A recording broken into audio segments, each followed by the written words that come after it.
Welcome to Lead with Hope with Brandy Kelly, the podcast where we explore the power of hope, leadership, and resilience in today's world. Each week, we'll bring you stories, insights, and actionable advice from leaders, innovators, and change makers. So let's dive in and discover how you can lead with hope.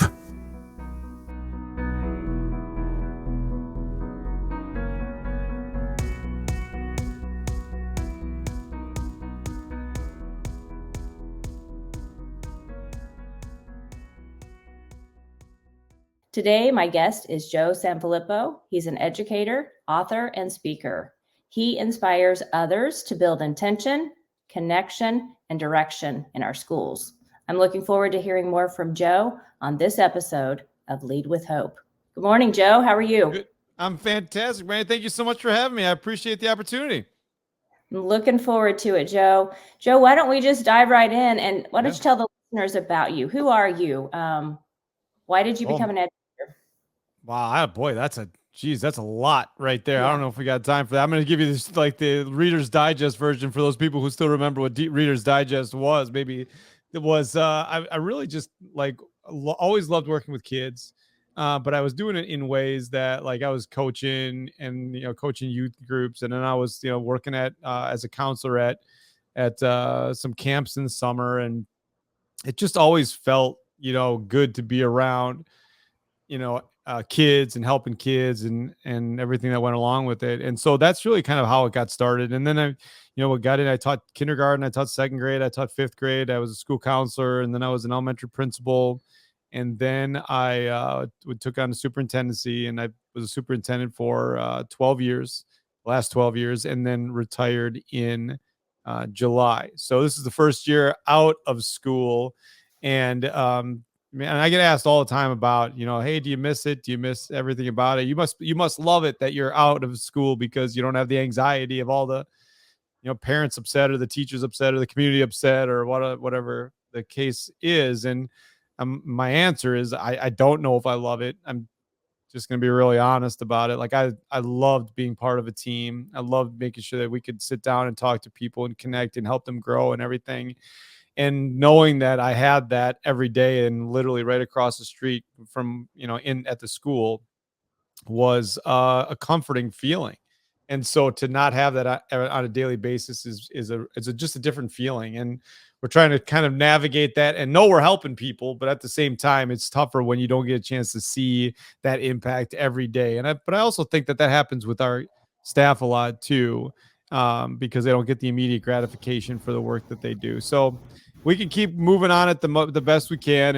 And it's been a really great run, and I've had a wonderful time at every level.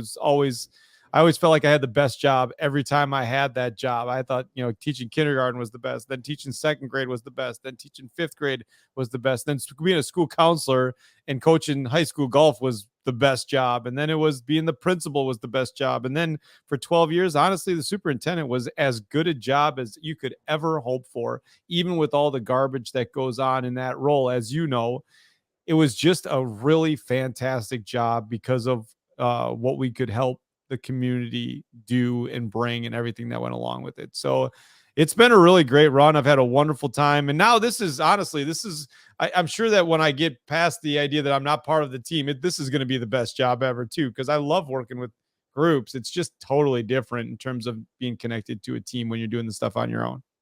Yeah. And last year I had you at Mount Olive, and you spoke to our staff at the school, and you truly have a gift. You have a gift to encourage and to inspire, and just encouraging people to share their story, share the positive things that are happening in schools. And I just love that message that you're bringing to our schools. Can you tell us what you're up to these days? Yeah, well, I'm just like trying to get to as many people as I possibly can. And I just finished 2023. I think we did about 115 events this year, and got to 32 states, and just really from state events to national events to just to school district events.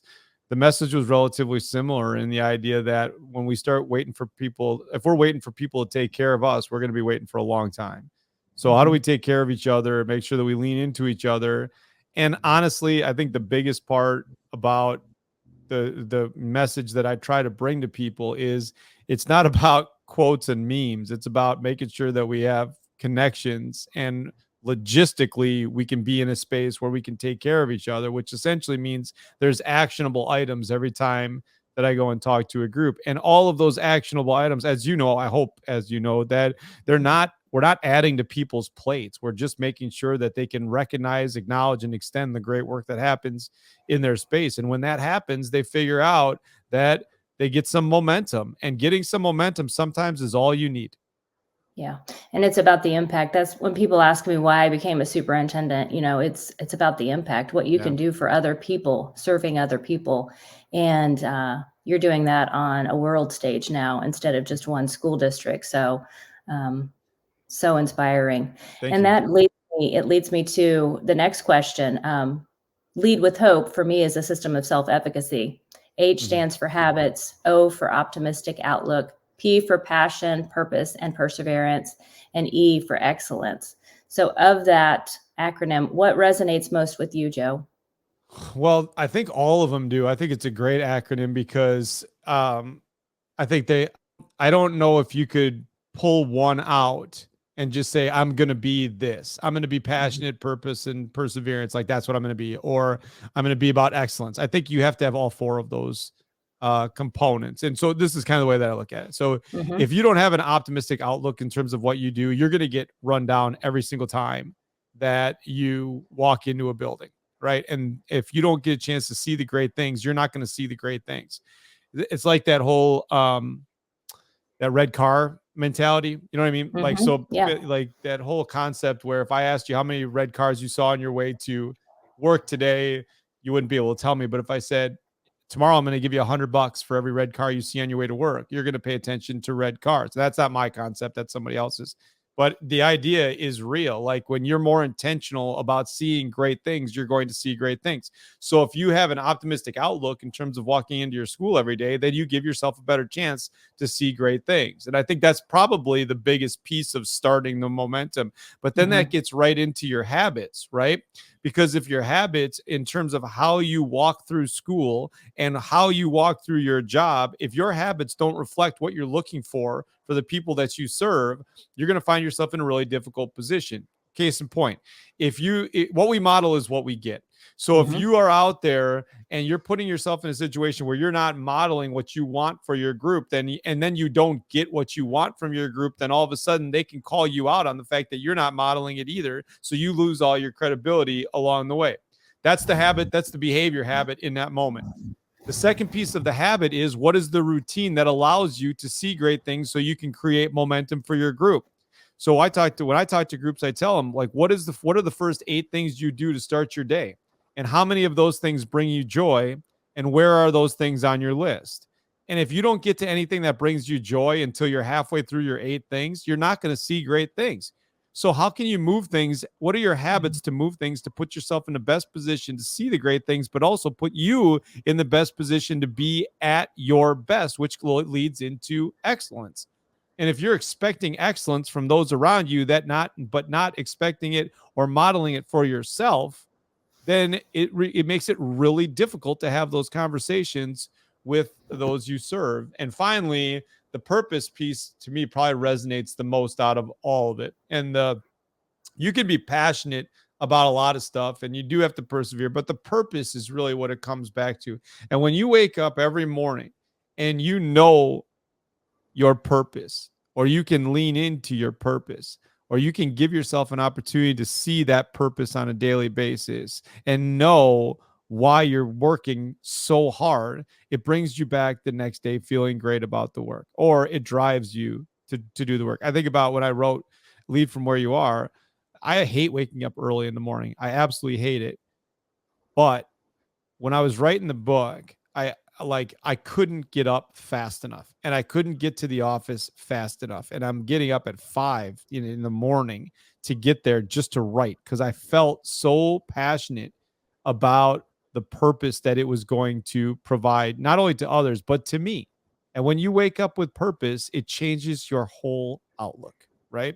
So I think if you can kind of take it along those ways, you give yourself a better chance.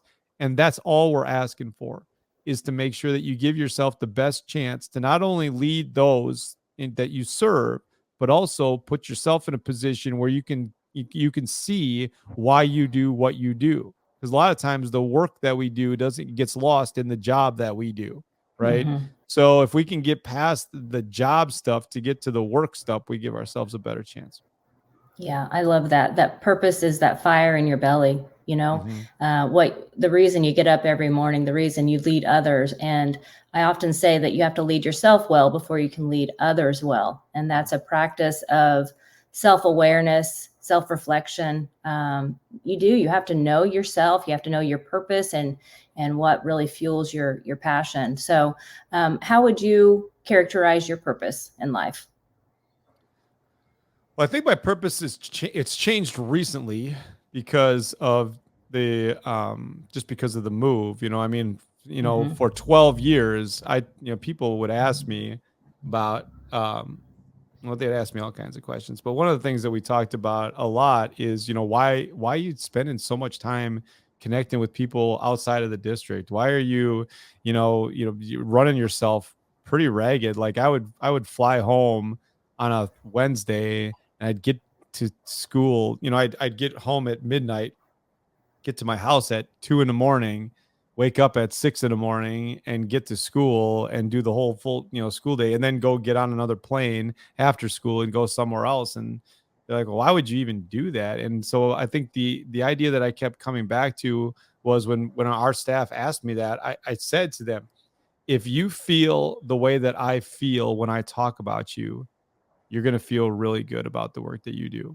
Hmm. because the way that I feel about you when I talk about you brings me purpose to the work when it comes down to making sure that other people see it. So for 12 years, my real purpose was to make sure that more people knew about Fall Creek, Wisconsin, and the incredible things that 120 educators and 835 kids were doing on a very regular basis. So that fueled me every day to make sure that one more day, one more person knew about the great things happening in Fall Creek, Wisconsin. And that's been really fun to do. Actually, it happened the other day. I was in Michigan, and I went to a Michigan State Stony Brook basketball game. And I was sitting outside of the Breslin Center getting ready to go in, and I'm taking a picture with the statue, with the Magic Johnson statue. And out of nowhere, I just hear somebody yell out, "Go Crickets! Go That's Crickets!" awesome. And I'm like, I turned around, and it was a principal from the Upper Peninsula of Michigan. He's like, "Oh, I love seeing what your school does and everything like Hmm. that." And I'm like, it's like, that's the stuff when our people go out and they are in a different state, and they're wearing their Go Cricket stuff and they get recognized for that. Like, that's the kind of stuff that we try to build up, because we're a school district of 835 kids in Northwest Wisconsin. We're not, I mean, like, let's be honest. The only reason we get to talk about what we do is because we talk about what we do. And so if more eyes can get on those people, it gives them more purpose coming back, because they know that their impact is beyond the four walls of their classroom. Yeah. And there's no other profession than education that has a greater impact, no matter what your I role agree. is in the organization. So, great stuff. Great stuff. And I can say firsthand, when you came to my school, you can hear the love that you have for your school district, Mhm. for your staff, for your kids. And that resonates. People want that. They want that connection and that intention and that direction. So, thank you for sharing your message. Why don't You're we welcome. segue now to what you're passionate about? What's your most recent project that you're working on? Well, so my son just graduated with a degree in English and writing from the University of Wisconsin, Eau Claire, and so my first thought was, well, what are you going to do with that? Like, what does Hmm. that look like from a job perspective? And he's such a great kid, and so when we were thinking about what he was going to do, and he still hadn't had a job at that point, I asked him to help me with my next project, and the next project is to we essentially there's 100 of these walk to work videos that I did Hmm. over the course of the last 4 years. And so we found the 52 most popular walk to works just based on how many views that they got online and the connections that they made and the analytics that go along with it. So we're taking 52 of those and putting them into a book that's, you know, walking to the best year of your best school year ever or something like that. Mm-hmm. Right.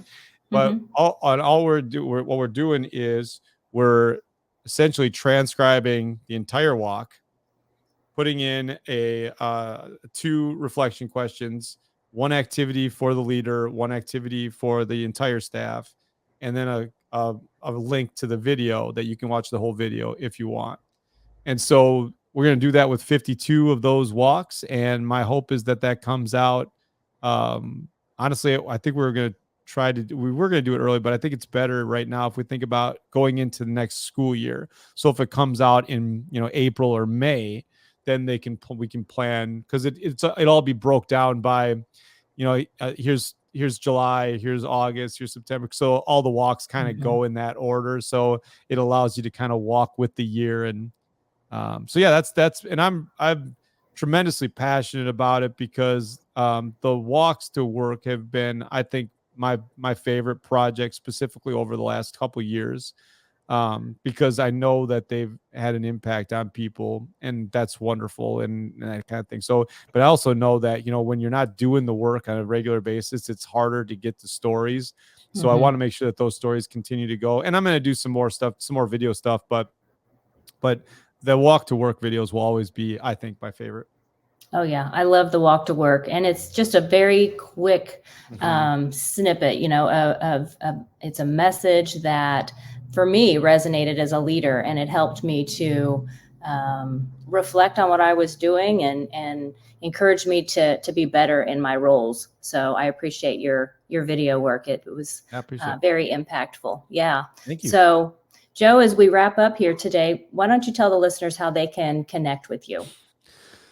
I think just kind of reach out, any of the socials, can find me. And I think it's important that on X or on LinkedIn or on Facebook or on Instagram or wherever you want to go, is typically it's Joe_Sanfelippo in all of those areas. So feel free to jump in and ask me questions. And if I can help out in any way, please don't hesitate to ask. I think sometimes people are nervous about asking a question because they don't think they're going to get a response. And I think one of the things that we try to pride ourselves on is, making sure that if you reach out and you ask a question, like, you're going to get an answer. It might not be the answer you're looking for, but at least we're going to make sure that we have a conversation about how we can help out. I think a lot of times what happens in this role, specifically leadership, at the district level, is that we put ourselves in we've been asked to do this job because we're good at the current job that we have.